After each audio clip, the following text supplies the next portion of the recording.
Smell వస్తున్నాయి.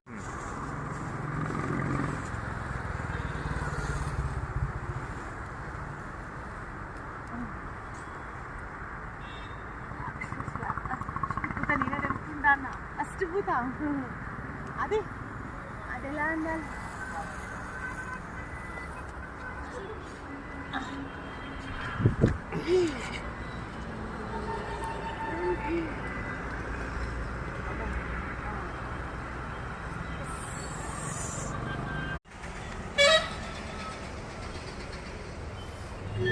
పూల మొగ్గలు. ఓకే, విసు వస్తుంది ఇప్పుడు చెట్టు, అందుకనే ఈ పూలు పూయడం స్టార్ట్ చేసినాయి. ఐ థింక్ ఈ చెట్టుకి ఇదే ఫస్ట్ పూలు. మనం ఆల్రెడీ దీన్ని చట్నీ వేసుకున్నాం, మళ్ళీ ఒకసారి చట్నీ వేసుకుందాం. చెట్టు మొత్తం రాలిపోయినాయి ఆకులు పూలుగా.